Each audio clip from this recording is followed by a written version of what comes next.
Hello everyone. Today we will discuss about measurement. So I welcome you all to my channel, and here you see many measuring devices. In your day-to-day life we keep on measuring many things. First, let us talk about the story of transport.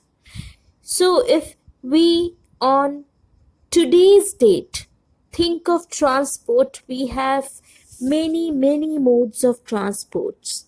Like we have car, we have bus, we have aeroplanes, we have so many modes of transports like trains, ships.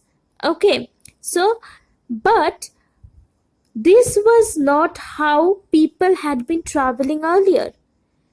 Earlier, when we back ourselves to the history, we can find people used to walk miles and miles on their foot. They used to walk for hunt, for they used to walk for their food, everything.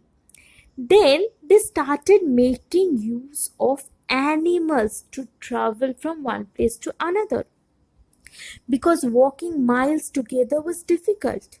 So they used animals to travel. Okay.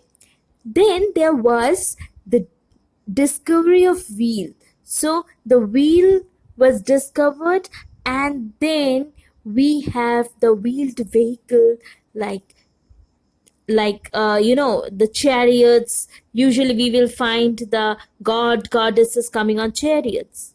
So, thus we came into the where animals were used. Then we have carts or horses were pulled. The carts were there, bicycles, then trains, trams, cars, and in water, if they have to travel on water, they used ships. Okay, so there were boats or ships that were being used when they wanted to travel through water. Now if I'm given two chocolates, say there's two chocolate that I see here. If I ask you to compare between the two and say me which is bigger and which is smaller, it is easy for you. So comparing basically means measurement.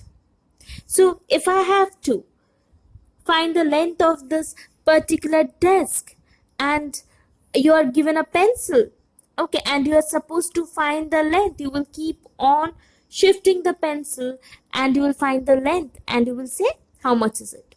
So any physical quantity or any quantity that can be measured, that is the desk or the pencil or the table, chair, everything, these are known as physical quantity. So earlier, people used to measure the physical quantity by using hand span, foot span, cubit, or pace. But these were not the same for two people. We often have played this, putting our hand on the other to find whose is bigger and whose hand is smaller.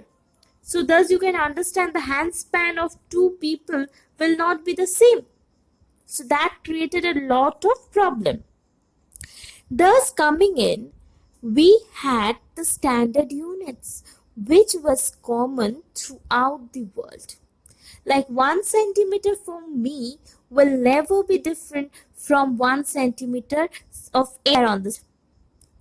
So thus we have come into the measurement units. So the valley, what is the distance between valley to the mountain top? If I have to measure, it's very easy. So whenever I talk about the physical quantities which needs to be measured, it can be meter, the distance or the length can be measured in meters, the weight can be measured in gram, or we have the liters, which is a liquid amount. So whenever we travel ourselves from the smaller units to the bigger units, we will keep on multiplying, whereas we will divide if we are moving from the bigger unit to a smaller unit. So basically the central unit like meter, liter, gram, these are known as the base unit. And if we go to the bigger ones, we will multiply, and when we go to the smaller one, we will divide. This we can say that if we move from the base unit to the higher units, we will multiply. They are multiples of the base unit, and if we move to the smaller ones, they are sub-multiples of the base unit. So thank you. This is all about measurements.